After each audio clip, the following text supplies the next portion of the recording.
The following story has been brought to you by StoriesToInspire.org.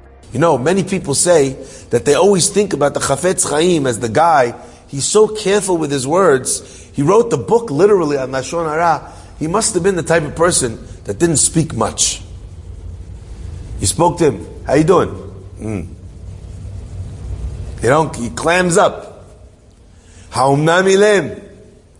But actually, those who met the Chafetz Chaim in person testified that he was a real personality.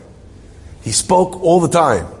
He was very chatty. I mean, of course, of things of import, but he didn't stop speaking. He was just, even though he spoke volumes, he made sure that every word that came out was the correct words to come out. In fact, when he first wrote his Sefer, he went to the city that he was in the city of Lida, and the rabbi of that place was Rabbeinu Baruch. Rabbi Baruch was his name. And he came to ask him for a haskama on the Sefer, to write in his book a approbation, to say that the book is correct, that the people should buy the book, they should learn the Torah inside of it. And the rabbi refused to give him a haskama. He refused to give it to him. Anyway, okay. The Chafetz Chaim leaves. On the way out of town, who does he meet? He meets the head of the Beit Din. Yeah, he meets the head of the Beit Din. The guy says, he says, wow, Chafetz Chaim, so nice you're here. What brings you to town? He goes, well, I wrote the book, Chafetz Chaim. I came to get a haskama from the rabbi of the city. And he says, well, did he give it to you? He says, no, he didn't give it to me. So he says, well, don't beat yourself up about it. The rabbi is, of the city, he's a very tough character.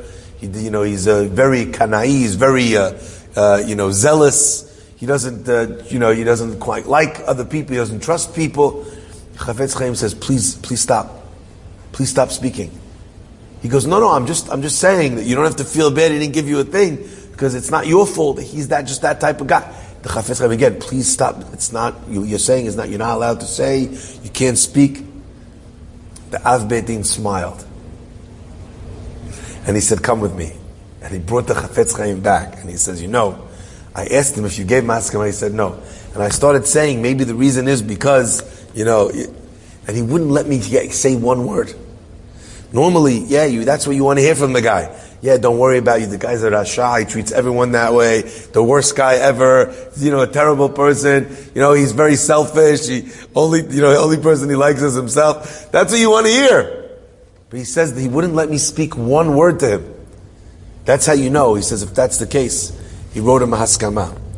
And I always think to myself, this concept, this ha'omnam ilem, the bird, there's one bird that gets the shechita, but the other bird that is caught, right? The mifetpet, but at the same time is then released. There's so many things that we have to say, we must say. So many words of positivity that must be shared. So many words of caution that we have an obligation to pass over. So many words of building up that are required in the world around us. On the one hand, there's a bird, there's a tzipor that needs to be slaughtered. There's a chatter that needs to be silenced.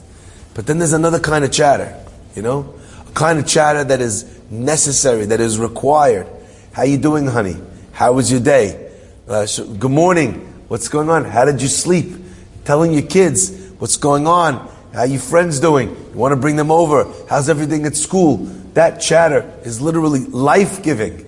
So we take this bird and we release it, so to speak, from its place of captivity, because there's so many people who are caught, who are trapped, who are unable to fly, who are unable to succeed, who are unable to see their own potential. And what do they need? They need that kind word from you to release them upon the open field, to give them an opportunity, to make them feel that they're capable of achieving, of accomplishing. And if we don't say those words to them, and if we never gave them that positive encouragement, then they might die in captivity. They might become or stay the same person that ever they were, without ever believing that they could do, or that they could become this the person that you are speaking about. Be'ezrat Hashem will be zocheh to become powerful forces of good, powerful forces of Matir Asurim in the world around us. Baruch Adonai Le'olam. Amen v'amen. Enjoyed this story? Come again. Bring a friend. StoriesToInspire.org